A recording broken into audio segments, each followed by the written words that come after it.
Seetharaman. Good afternoon. Welcome to the Doha Bank Knowledge Management Forum. Could we have your insights today on the global economy? Global economy, the latest update has come from the spring meeting, Washington last month. That's the yardstick. I think the global growth will move from 3.3% this year to 3.6% next year. That's a possibility. How do you get the breakup? What about the advanced economies? They should be moving from 2.2 to 2.3. Splitting up further, US should do between 2.8 to 3%. And again, the United Kingdom from 2.9%, it might come down to 2.5%. Euro should do between 1.2 to 1.3. There's a possibility it may come down as well if there is no fiscal consolidation. Japan should move from 1.7% to 1%.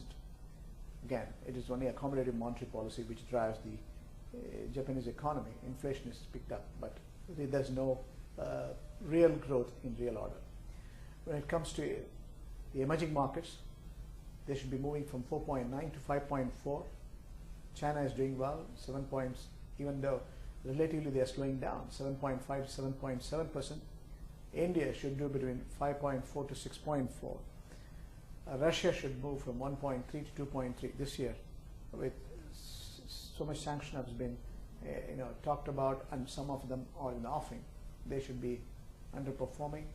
Brazil should do from 1.9 to 2.3 again.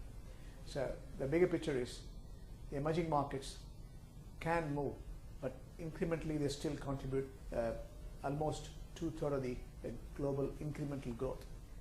Middle East and North Africa, including Pakistan and Afghanistan, should do between 3.3 to 3.5%. That's the level of change we are talking about. America is improving. The US can resort to tapering based on the unemployment, based on the housing market recovery. Again, the overall consumer purchasing power. But still, it remains to be seen. These are consistent in real order.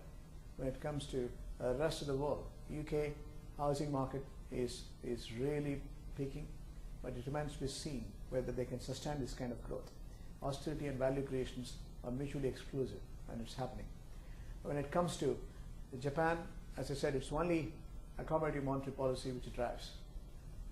China, manufacturing index is encouraging, but there's a slow growth. The raw material settlements, they're all now encouraging through yuan, and world over, RMB is being promoted. But the bigger picture is India as an emerging market with a stable and functional political systems can transform, can take it to greater heights. It remains to be seen. How have advanced economies performed recently? Advanced economies are, again, the essence is they can perform between 2.2 to 2.3%.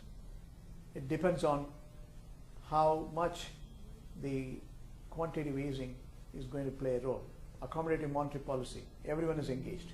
America is engaged, Europe is engaged, Britain is engaged, Japan is engaged. When you unwind these quantitative easing programs, what impact it's going to have is a question. The real growth has to come in by development expenditure, and employment creation will come in, and again productivity will move up. That's not the case in advanced economies in total respects. There is a sign of recovery, but it's moderate. How about emerging economies' performance? Emerging economies, the challenge is contain the inflation and making sure growth is there. China is all right. China, the challenge is the banking reforms. Shadow banking should be contained, and more organized banking channels should be strengthened. Provisions, bad books should be measured and managed and controlled. When it comes to housing market, it's a bubble. Huge amount of construction activities. Can they sustain this? Is this growth is really going to be contained, or they are going to be property bust at some point of time? That remains to be answered. And India has got a good story in the coming days with the growth record.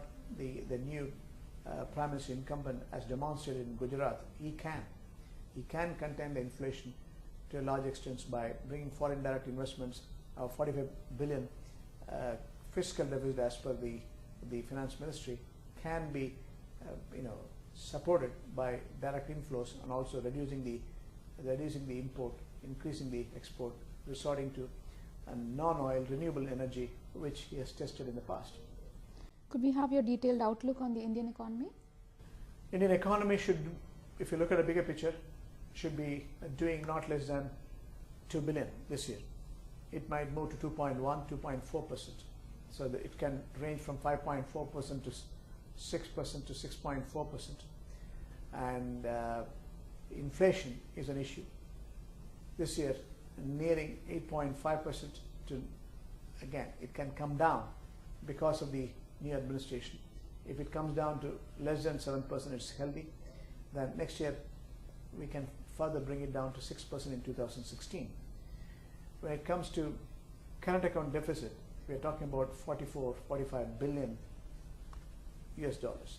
That might move up because unless there is a transformation in terms of investment inflows, a policy framework needs to be redefined for international investors to repose confidence in India. So 44 can become 50, 50 becomes 60, and that as a percentage of GDP, 2.2 to 2.5, and again perhaps 3%. That's the projection from IMF. Could we have your insights on GCC-India bilateral trade and the opportunities available? Yes. Predominantly, we are all oil exporting countries as Gulf, and India is importing oil. If you look at the bigger picture, the single largest bilateral partnership for India is UAE, 75 billion. Then comes Saudi Arabia, 43 billion. Then it is Kuwait, 17.8 billion. Qatar is 16 billion, 16.2 billion. And again, Bahrain and Oman are also contributory, not significant. The bigger picture is, it is 159 billion. They are very, very formidable as a logical, friendly nations, and it is also proximity. India has invested human capital in the Gulf states. So it's a very important relationship. Qatar and the Gulf states export LNG and also oil. Predominantly Qatar is exporting LNG, and both to Cochin as well as Gujarat. When it comes to importing, the Gulf states import yarn, plant and machineries, transport equipments, and again, cotton fabrics. These are these items, but that's not significant. Significant food items, perhaps. That is, again, the bigger picture is more towards net balance of payments to the advantage of the Gulf states, not to India's position. So that is the bigger picture in essence. But there is a huge amount of growth possible in terms of bilateral investments, bilateral banking. Only 3 Indian banks are operating, rather Gulf banks are operating in India. Similarly, very few Indian banks are operating in the region. That's an opportunity to bridge the gap. Doha Bank is putting its footprints in the coming days to have a professional intermediary to bridge that bilateral trade, investment banking and finance. Could you tell us about the key trends in Qatar-India bilateral trade? Very significant relationship, over 16 billion. The majority of the export here is oil, gas, iron pyrites, sulfur, ammonia, urea. It is gas, oil and petrochemicals is a major export. When it comes to import, it is machinery, again, the cotton fabrics and minerals.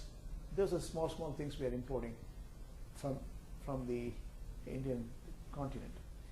Now, we also have a major human capital investments. Over 600,000 Indians are here. That's an important relationship. When it comes to futuristic options, the bilateral trade is going to move up with the growth of bilateral investments, which is a possibility. Qatar has committed to $5 billion investments. We can improve the infrastructure creations. More and more remittances are going from Qatar and the Gulf states. Those are the areas where we can concentrate further and strengthen. The free trade agreement is a major issue. GCC and the Indian should work together to see especially through Saudi Arabia. If we can sign a free trade agreement, then the trade will go up by 30%. We have a double taxation agreement, but at the same time we need to have free trade agreements to promote bilateral trade. Investments has to come from the sovereign funds to India. Not only Qatar, Abu Dhabi, Kuwait, all can engage in investing in sovereign funds and other fixed income securities or infrastructure creation as well. Thank you for your insights, Dr. Seetharaman. Thank you.